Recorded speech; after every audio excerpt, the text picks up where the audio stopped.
สวัสดีครับเรื่องที่ผมจะเล่าต่อไปนี้เป็นเรื่องราวที่เกิดขึ้นกับผมเมื่อไม่นานมานี้เองผมชื่อปอนนะครับเมื่อก่อนตอนที่ยังไม่ตกงานผมทำงานเป็นพนักงานที่บริษัทแห่งหนึ่งแต่พอเกิดสถานการณ์โรคระบาด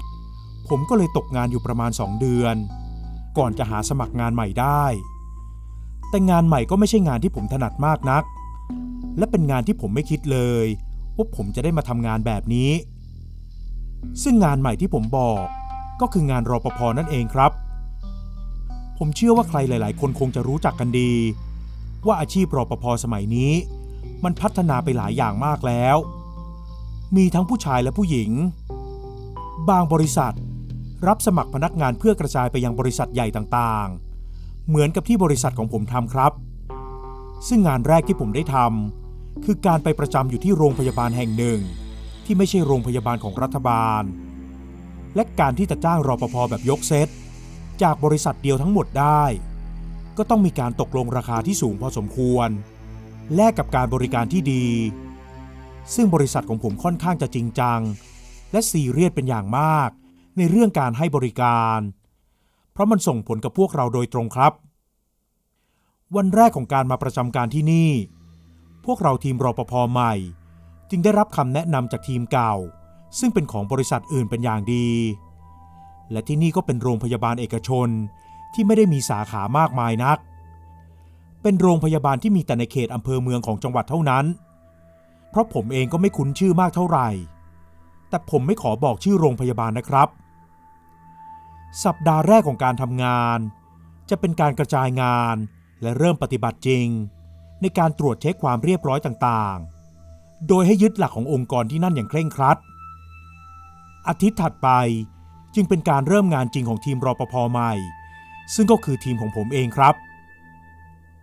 มาอยู่ใหม่ก็ทำหน้าที่ของตัวเองให้ดีๆอะไรที่ไม่ควรรู้ก็อย่าไปอยากรู้นะพี่เนรปภ.ทีมเก่าจากบริษัทอื่นบอกกับผมในคืนที่ผมได้ลองเข้ามาตรวจเป็นครั้งแรกร่วมกับแกผมไม่ได้เอะใจในเรื่องที่แกพูดสักเท่าไหร่แต่ก็คิดว่าสิ่งที่แกพูดนั้นมันถูกต้องทุกอย่างครับบางครั้งเราก็ไม่จำเป็นจะต้องไปอยากรู้อะไรมากมายขนาดนั้นแค่ทำหน้าที่ของตัวเองก็พอ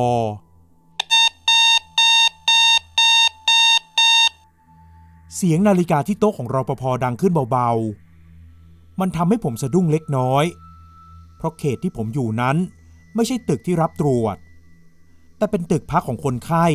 ที่ต้องนอนพักที่โรงพยาบาลครับในเวลากลางคืนจึงค่อนข้างจะเงียบและวังเวงอยู่เหมือนกันพี่เนลุกขึ้นหยิบไฟฉายและชักชวนผมให้เดินตามแกไปเพื่อตรวจตาและปั๊มตรารวมถึงเซ็นเอกสารการตรวจความปลอดภัยในรอบดึกผมเดินตามพี่เนไปติดๆก็รู้สึกว่าที่เรากำลังไปมันยิ่งเงียบลงเรื่อยๆและไม่มีคนเลยจนกระทั่งมาเจอกับตึกร้างที่ดูเหมือนว่ายังสร้างไม่เสร็จส่วนอีกตึกที่อยู่ติดกันก็เหมือนเป็นตึกที่กำลังได้รับการปรับปรุงอยู่ผมเดินส่องไฟฉายไปเรื่อยๆดูท่าทางพี่เนแกไม่ใช่คนที่พูดเก่งสักเท่าไหร่หรือแทบจะไม่พูดอะไรกับผมเลยครับมันทำให้ผมรู้สึกอึดอัดอยู่พอสมควรแต่ก็พยายามเข้าใจว่าผมกับแกไม่ได้สนิทกันนักเพิ่งจะรู้จักกันเพียงแค่ไม่กี่วันเท่านั้นเราเดินตรวจกันไปสักพักจู่ๆพี่เนแกก็หยุดยืนนิ่งและปิดไฟฉายผมมองแกด้วยความงงก่อนจะปิดไฟฉายตามแกไปด้วยสัญชาตญาณ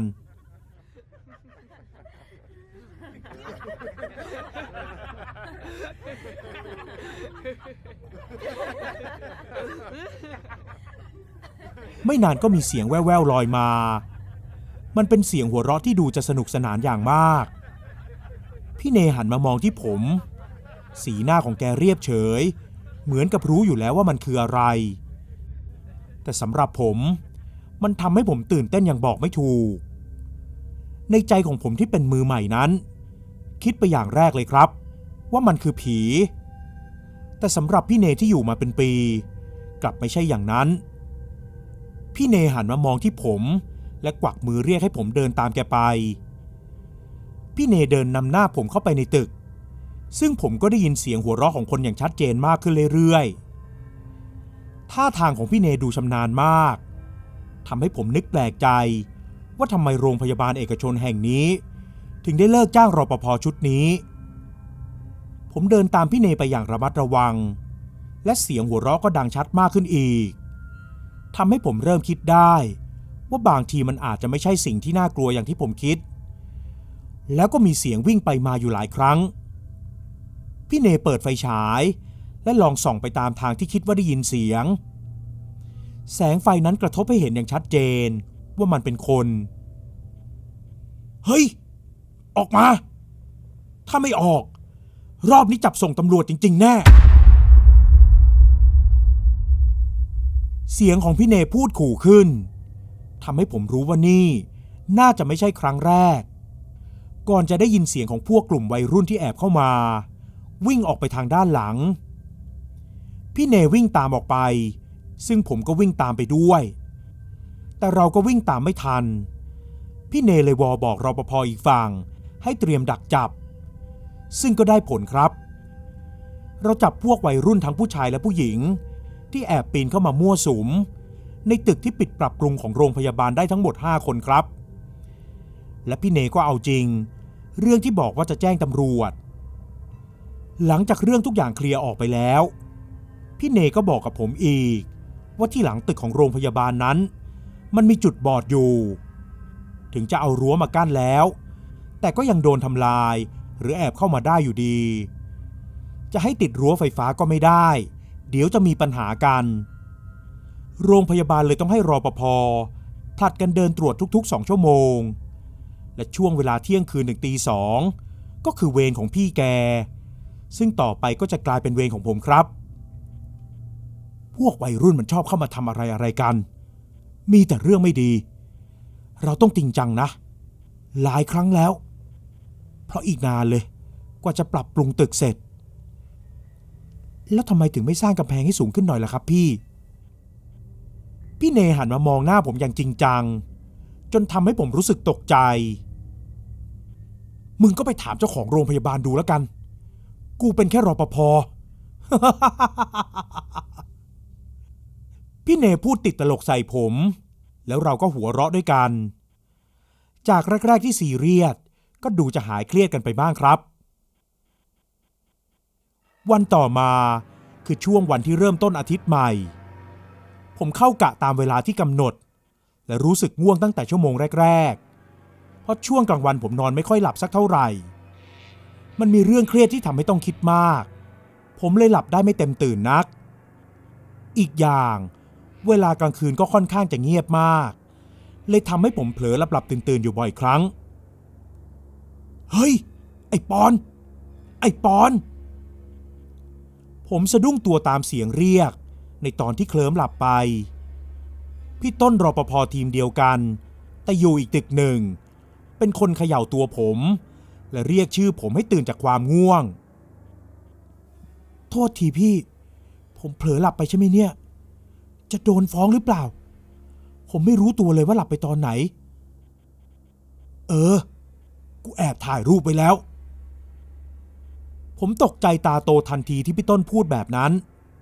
แต่แกก็บอกกับผมว่าแกล้อเล่นและบอกผมว่ามันถึงเวลาเที่ยงคืนแล้วผมต้องออกตรวจแล้วไม่ใช่เหรอเพราะแกจะสลับมาอยู่แทนผมก่อนจนกว่าผมจะกลับมาซึ่งเป็นการเปลี่ยนจุดเฝ้าแทนกันในตอนที่อีกคนออกไปตรวจผมรีบหยิบไฟฉายและก้าวเท้ายาวๆไปยังจุดตรวจที่ต้องปั๊มตราและเซ็นเอกสารผมนึกบ่นและด่าตัวเองในใจไปตลอดทางเลยครับว่าทำงานวันแรกแบบจริงจังก็ทำงานได้ไม่ดีซะแล้ว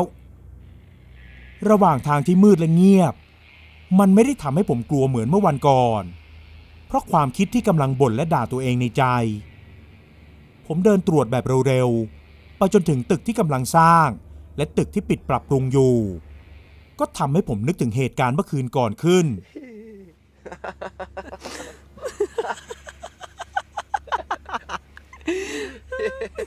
แล้วผมก็ได้ยินเสียงหัวเราะดังแว่วมาอีกครั้ง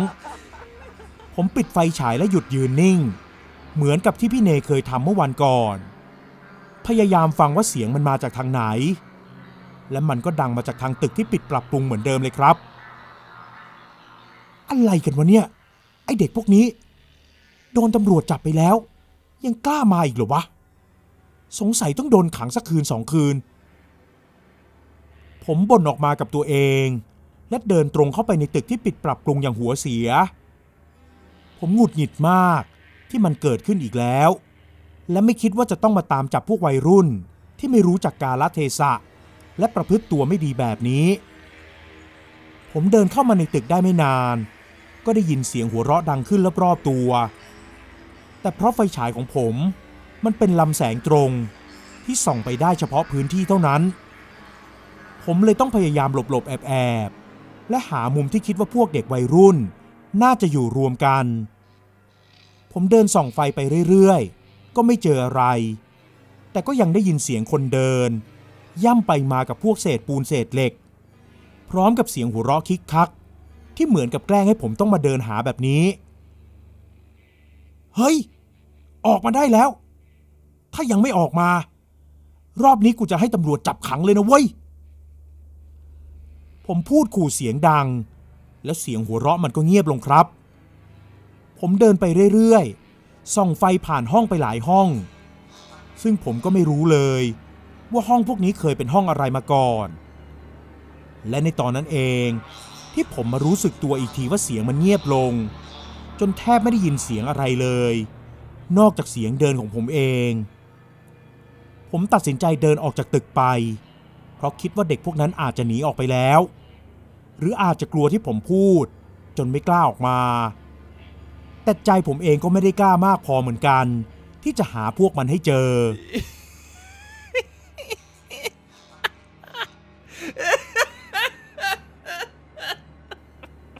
ผมหันหลังไปมองทันทีที่ได้ยินเสียงหัวเราะซึ่งผมรู้สึกเหมือนกับว่ามันอยู่ใกล้ๆขนที่ต้นคอของผมลุกสู้ตามด้วยขนแขนและรู้สึกเหมือนมีอะไรวูบวาบผ่านไปทั่วร่างกายของตัวเองผมรีบเดินเร็วๆออกมาจากตึกและรู้สึกว่าเดินออกไปผิดทางจนทำให้ผมไปโผล่ที่อีกส่วนหนึ่งของตึกผมเริ่มไม่มีสติและคิดว่าตัวเองน่าจะตื่นเต้นหรือคิดมากเกินไปจนควบคุมความคิดและความรู้สึกของตัวเองไม่ได้ผมเลยพยายามจะหยุดนิ่งและคิดว่าทางที่ตัวเองเดินมาคือฝั่งไหนเพราะเมื่อวันก่อนผมมากับพี่เนผมเลยไม่กังวลเรื่องที่จะเดินหลงในตึกที่ผมไม่คุ้นเคยมันไม่มีป้ายบอกและไม่มีแสงไฟแบบนี้ผมเลยตัดสินใจเดินย้อนกลับไปทางเดิมซึ่งน่าจะเป็นสิ่งที่ผมควรทำมากที่สุดเพราะการกลับไปจุดเริ่มต้นมักจะทำให้เราคิดอะไรออกเสมอผมรีบเดินกลับไปและรู้สึกเหมือนว่ามีใครเดินตามอยู่ตลอดผมไม่อยากหันหลังกลับไปมองแล้วก็ไม่แน่ใจด้วยว่าเป็นพวกวัยรุ่นหรือเป็นอะไรกันแน่แล้วผมก็เดินมาถูกทางจริงๆครับแต่ผมก็ไม่ทันระวังหรือเพราะรีบมากเกินไปก็ไม่แน่ใจเหมือนกันหรือมันอาจจะเป็นความซวยที่ทำให้ผมต้องประสบพบเจอและมีเหตุการณ์แบบนี้อยู่ในความทรงจำของผมสะดุดล้มลงไปแล้วไฟฉายมันก็กระแทกกับพื้นจนชิ้นส่วนหลุดผมรีบหยิบมือถือขึ้นมาส่องหาชิ้นส่วนไฟฉายที่เป็นส่วนปิดตรงด้ามจับเพราะถ้าไม่ปิดฝามันก็จะไม่ติดครับแสงแฟลชจากมือถือก็สว่างพอตัวแต่มันสว่างแค่ในพื้นที่ใกล้ๆเท่านั้นในระหว่างที่ผมกำลังหาผมก็ได้ยินเสียงเดินครับผมหยุดนิ่งและลองส่องไฟไปทางที่ผมคิดว่าผมได้ยินเสียงในบริเวณความมืดที่มีแสงสลัวๆจากแฟลชมือถือส่องไปนั้นผมก็เห็นเงาของใครก็ไม่รู้เรียกได้ว่ามันมีมากกว่า10 คนเลยครับผมรีบลดแสงลงและส่องไปอีกรอบก็ไม่เห็นอะไรแล้วแต่ว่าเสียงฝีเท้านั้นมันเหมือนมีคนหลาย10 คนกำลังวิ่งตรงเข้ามาหาผมรีบลุกขึ้นพยายามจะวิ่งออกจากตึกไปโดยที่ไม่สนใจจะหาชิ้นส่วนของไฟฉายอีกแล้วแต่พอวิ่งไปได้ไม่นานและเพราะมองไม่เห็นทางในความมืดผมก็สะดุดล้มลงอีกรอบแล้วก็มีเสียงหัวเราะและเสียงหายใจหนักๆดังขึ้นที่ข้างหลังของผมอย่างชัดเจน เหมือนกับเขากำลังนั่งทับอยู่บนหลังของผมและผมก็ลุกขึ้นไม่ได้จริงๆครับผมหลับตาในใจก็ท่องบทสวดไปด้วยไม่นานผมก็รู้สึกว่ามันคลายลงอย่างชัดเจนผมรีบพลิกตัวและลุกขึ้นเตรียมจะวิ่งออกมาแต่ในตอนที่ผมเงยหน้าขึ้นไปนั้นก็เห็นว่ามีหน้าของใครบางคนที่น่าจะก้มมองผมอยู่นานแล้วตอนนั้นหน้ามันใกล้กันมากทำให้ผมเห็นความสยดสยองอย่างชัดเจนแม้แต่ในความมืดใบหน้านั้นยิ้มกว้างมาให้ผมลิ้นของมันร่วงหล่นออกมาจากปากก่อนที่ดวงตาจะค่อยๆพุพองขึ้นจนเหมือนกับจะระเบิดและมีเลือดไหลออกมาจากดวงตาทั้งสองข้างตอนนั้นผมรู้สึกกลัวมากครับและก็เป็นสิ่งเดียวที่ผมจำได้ดีจนถึงทุกวันนี้ผมตื่นขึ้นมาอีกทีก็เห็นว่าตัวเองนอนอยู่บนเตียงในโรงพยาบาลแล้วไม่มีใครอยู่รอบๆตัวผมแต่ไม่นานพี่ต้นแกก็เดินเข้ามาพร้อมกับพี่เนผมรู้สึกตกใจเล็กน้อยและพอนึกถึงเหตุการณ์เมื่อคืนผมก็ขนลุกขึ้นมาอีกครั้งเจอดีเต็มๆเลยสินะบอกแล้วว่าอะไรที่ไม่ควรรู้ก็อย่าไปอยากรู้พี่เนพูดกับผมส่วนพี่ต้นเองก็ทำท่าทางเหมือนเห็นด้วยผมเล่าเรื่องทั้งหมดให้กับพี่เนและพี่ต้นฟังแต่แกสองคนก็ฟังเงียบๆไม่ได้พูดอะไรจนพยาบาลเข้ามาตรวจผมอีกรอบแกถึงเริ่มคุยกับผมว่าพี่ต้นสังเกตว่าผมหายไปนานเลยเดินตามไปแล้วก็เห็นว่ามีแสงไฟอยู่ในตึกที่ปรับปรุงอยู่แกเลยเดินตามเข้าไปดูเมื่อเข้ามาในตึกแล้วก็เห็นว่าผมนอนไม่ได้สติอยู่เข้าไปปลุกแล้วก็ไม่ตื่นเลยวอเรียกรปภ.คนอื่นให้มาช่วยและผมก็หลับยาวมาจนถึงเช้านี้แหละครับพี่เนที่แวะมาเมื่อคืนนี้เพราะนึกเป็นห่วงผมก็เลยได้เจอผมในสภาพที่ไม่ได้สติไปด้วยแต่ก็เป็นเพราะผมตกใจมากไปเท่านั้นและโชคดีว่าตอนที่ผมหงายหลังไปนั้นหัวไม่ได้ไปโดนอะไรที่ทำให้บาดเจ็บจากเหตุการณ์ที่เกิดขึ้นเมื่อคืนนั้นผมถึงกับต้องรายงานหัวหน้าและขอให้การตรวจเวรที่บริเวณตึกสร้างใหม่และตึกที่กำลังปรับปรุงต้องไปกัน2 คนซึ่งเรื่องที่ผมได้เจอดีก็ลือกันไปทั่วไม่ใช่แค่ในกลุ่มรปภ.เท่านั้นนะครับแต่ทั้งพยาบาลและผู้ช่วยพยาบาลหรือหมอบางคนก็ยังยืนยันและบอกเป็นเสียงเดียวกันว่าที่ตึกนั้นมีวิญญาณคนตายที่ตายไปแล้ว